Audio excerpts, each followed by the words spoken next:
पर आपकी स्क्रीन पर आती हुई दिख रही है। जरा इस खबर को आपके सामने रख दें कि सुप्रीम कोर्ट ने एजीआर बकाये मामले को लेकर अर्जी खारिज की है और ये अर्जी गलत कैलकुलेशन को लेकर दायर की गई थी भारतीय एयरटेल और वोडाफोन की तरफ से। क्या है मामला, समझ लीजिए। एजीआर ड्यूज को लेकर कंपनियों का कहना था कि भाई इसकी कैलकुलेशन ठीक तरीके से नहीं की गई है, ठीक है, और इसमें हमें रिलीफ मिलनी चाहिए, इसको रीकैलकुलेट करना चाहिए। इसको लेकर शायद पिछले सितंबर में, मेरे ख्याल से जहाँ तक मुझे ख्याल है, उस समय डिसीजन आ चुका था। एक बार हमारी टीम निकालेगी कि वो, और तब उस समय उस ज़माने में नवंबर या सितंबर, जो भी, अब मुझे डेट याद नहीं आ रही, मैं एक बार चेक करूँ। हाँ, वो उस समय डिसीजन आ गया था और सुप्रीम कोर्ट ने कहा कि नहीं, हम इसको कंसिडर ही नहीं, हम याचिका ही वापस कंसिडर नहीं करेंगे। रिकैलकुलेशन तो दूर की बात है। सितंबर ही था ना। हम वही तो मेरे ख्याल से 19 सितंबर के आसपास, शायद 18-19 के आसपास, 18-19, हाँ। बराबर ना, 19 सितंबर के हाँ। अगस्त अंत में सुनवाई हुई थी।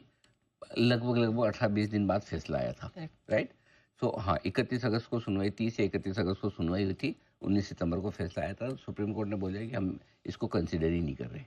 वहाँ तब 17-18 रुपये से स्टॉक घट के 8 रुपये के आसपास आ गया। एक बार कंपनी ने फिर से कैलकुलेशन को लेकर याचिका दायर की थी, पुनर्विचार कर लीजिए।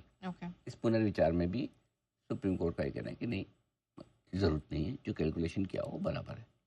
वो वही पुराना डिसीजन है जो वापस आ जाया है, मतलब उसी डिसीजन को आगे बढ़ाया है। इसी वजह से स्टॉक में किसी तरह का कोई खास रिएक्शन नहीं है।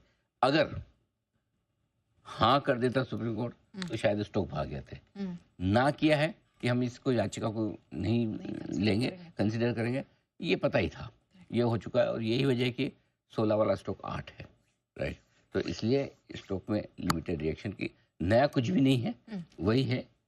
पुनर्विचार याचिका को भी बोला कि नहीं, कुछ नहीं, खत्म बात। तो अब देखते हैं सरकार आगे किस तरह से कोई रिलीफ देने की कोई कोशिश करती है, नहीं करती है। बेसिकली कंपनियां क्या चाहती हैं, मैं बता दूं आपको। कंपनियां ये चाहती है कि एक तो एजीआर के जो हमारे ड्यूज हैं उस पर पेनल्टी मत लगाओ, और पेनल्टी के ऊपर ब्याज मत लगाओ, ठीक है, और जो ड्यूज बाकी पड़े हैं उस पर ब्याज जो लग रहा है वो उस पर रिलीफ दे दो। प्लस इनको निकालने के बाद जो पैसा आए, देने का निकले, उसके लिए हमें थोड़ा समय दे दो, हम चुकाएंगे। ये उनका मानना है। ताकि क्या है, फॉर एग्जांपल वोडाफोन आईडी के लिए 70,000 के करीबन के आसपास की, 70-80 हज़ार के आसपास की जो बनती है लाइबिलिटी, वो घट के 35,000, 30,000, 40,000 की रेंज में आ जाए जी।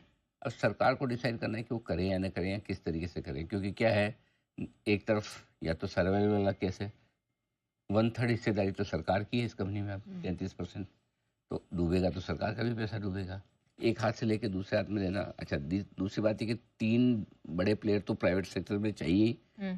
तो अब ये है कि अगला इसका सर्वाइवल कैसे होगा एजीआर के मामले में, वो वोडाफोन आइडिया के लिए सबसे इम्पोर्टेंट। अगर सर्वाइवल हो गया तो फिर बात कुछ अलग होगी, नहीं हो गया तो फिर मामला खत्म हो जाएगा। ये है, अब देखते हैं व्हाट हैपन्स नेक्स्ट।